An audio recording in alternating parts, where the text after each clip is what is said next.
Hey guys, good morning. So today I'm going to discuss to you about my recent experience taking the IELTS Life Skills B1 at IDP Manila. So I just recently got my result from IELTS IDP here in Manila.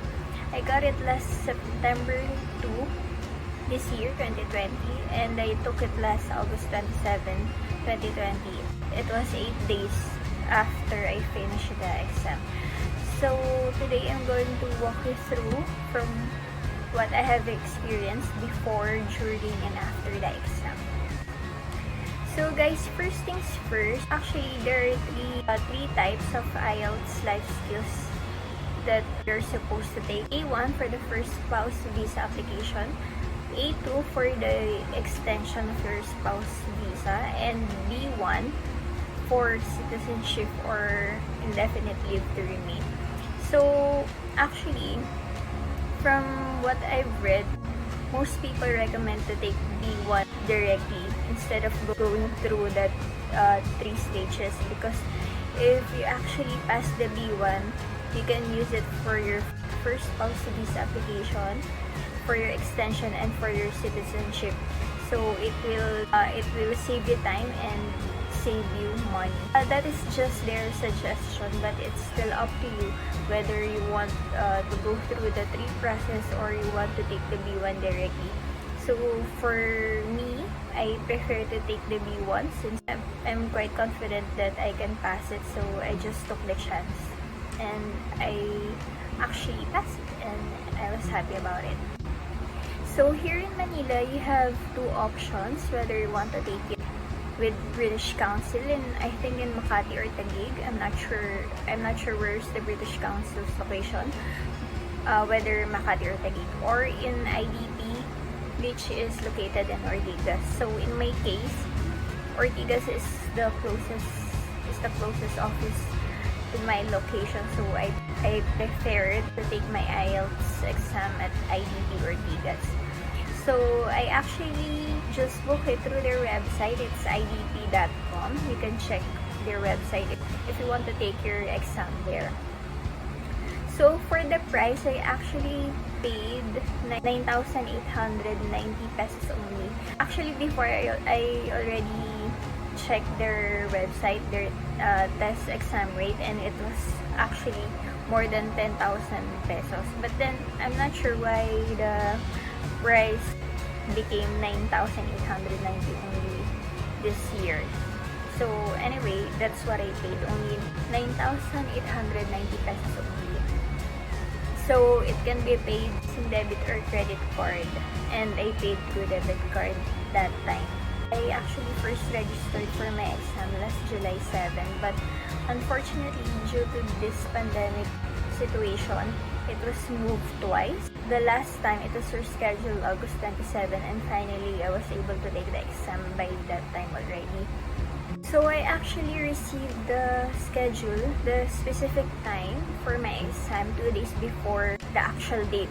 So since my exam was scheduled August 27, they sent me an email August 25 for the specific details, like the time of the exam. So I was scheduled at 10 a.m.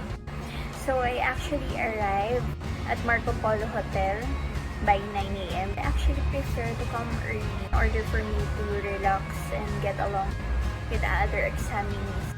So when it comes to dress code, they actually don't have a dress code specified in your email, but I opted to wear formal dress because for me, first impression lasts. So things that are necessary, you need to wear face mask and face shield. So they won't allow you to enter the hotel and take the exam if you're not wearing face mask and face shield, since I took it during this pandemic time. Another thing is you need to bring the ID you uploaded when you registered. So in my case, I uploaded a copy of my passport, so I brought my passport with me and additional valid ID, which I left at the reception, and in exchange they gave me elevator pass. So after the exam, you can return the elevator pass and they will give you your valid ID back. When I reached the hotel, first thing they did was temperature check, and he gave me a health declaration form, which I filled up when I reached the receptionist area already. When you reach the reception area, you need to give the health declaration form back, filled of course. Then that's the time you'll surrender one valid ID in exchange of the elevator pass. Then after that, you can go to IDP already. So IDP is located at 16th floor. So when I reached the entrance of IDP, first thing they did was temperature check again, of course. Then you also need to fill health declaration form as well. Then after that, you can just sit down. So in my case, there are other persons there taking the general and academic and as well as life skills. So before you sit down, I suggest for you to ask first where are the people who will take the IELTS life skills, because you might sit down next to someone who will take academic or general. So at least if you ask, you'll be sitting next to someone who's also taking the IELTS life skills exam. And as well as you can ask ahead of time whoever will take the exam on the specific schedule you are into. Because apparently, two examinees who are both scheduled on the same time will be the one who will take the exam together. So if my schedule was 10 a.m., there's another examinee schedule was also 10 a.m. So the two of you are the one who's going to take the exam together with the examiner. If that makes sense. I'm not sure if I was so clear with that, but if you have questions, just comment it. So since our schedule was 10 a.m., my partner was first called by the IDP personnel at 9:45, and I was called exactly 10 a.m. We went to a separate room. From that first room, what you will be doing is that you need to remove your watch, your ID, your mobile, etc. You need to leave your bag on the side. In IDP, they don't have specific locker to leave your bag while you are taking the exam. So it's better to be careful and check the things that you will bring at the exam center, because they won't be liable if something happens, if something gets lost. So in my case, I didn't bring my watch or my earrings anymore, so it's still up to you. So after that, the IDP personnel will ask you to sign a lot of forms.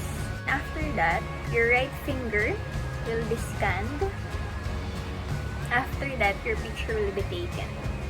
Next step, you will read the declaration paragraph 8 times stating your name, where are you taking it, and the purpose of taking it. So while you're reading it, actually the personnel is also recording it. Okay guys, so this is the exam proper. So I still have my notes here because it's been like 2 weeks since I took the exam.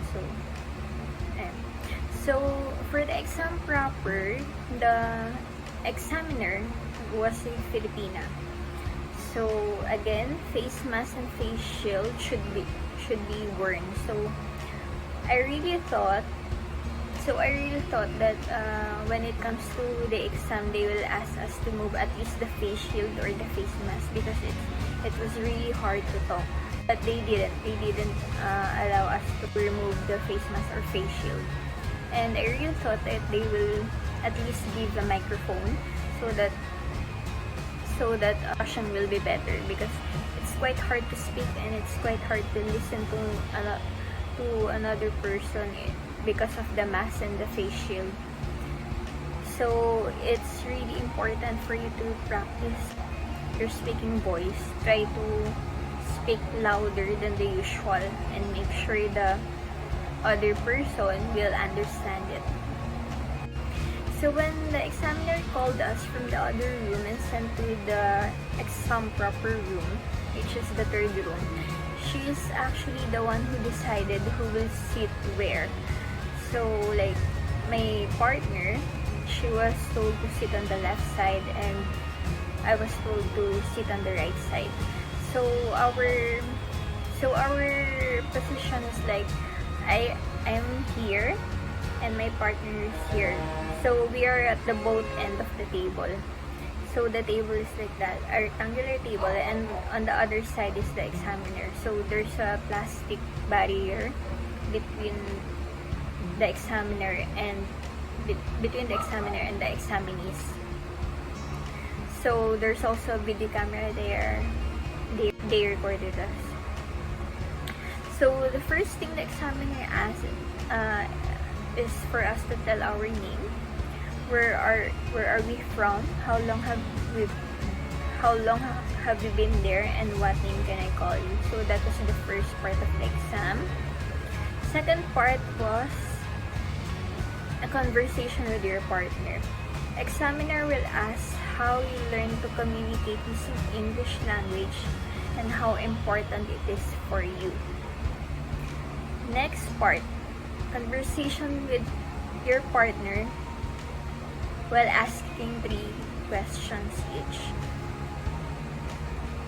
So, an example was like, for my partner, she was asked to talk about her town.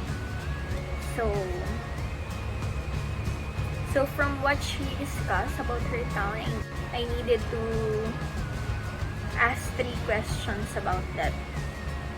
And in my case, I was asked to discuss about my favorite subject. So from what I have shared, my partner should also ask 3 questions about it. We were actually given a really small note like this only. Take notes about the questions you want to ask. So next part will be the listening to the recording. So examiner will ask 1 question each, and answers are from the choices given. There are multiple choices, A, B, C.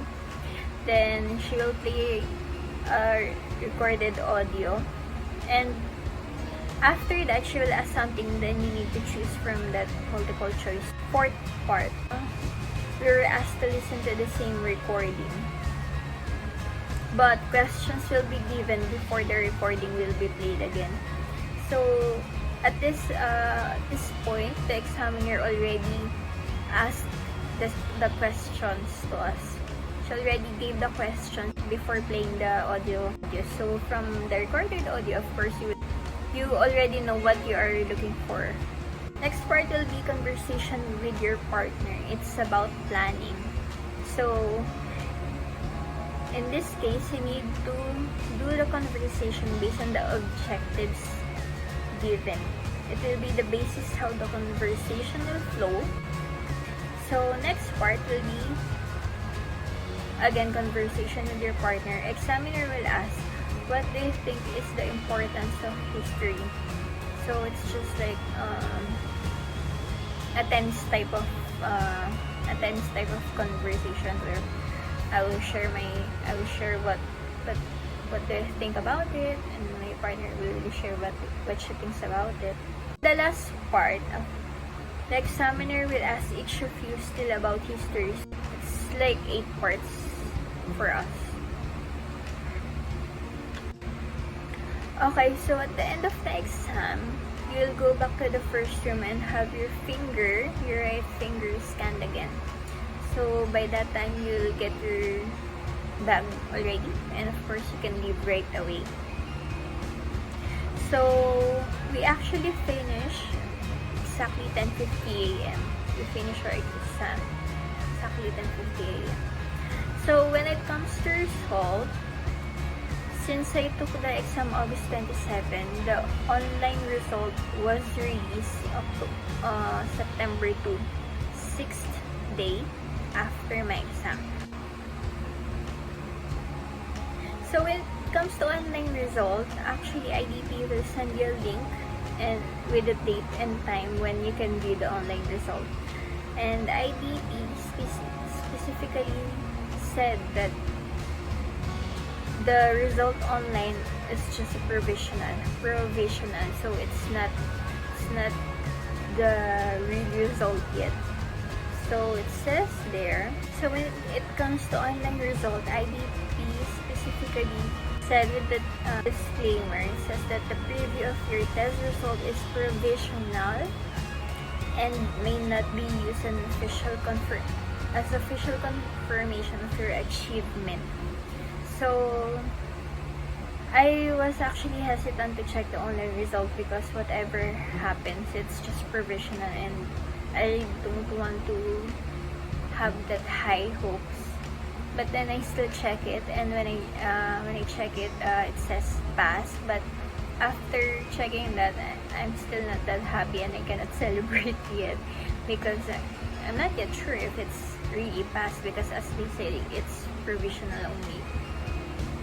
So anyway, by September 3, I actually emailed IDP because I got different emails from them.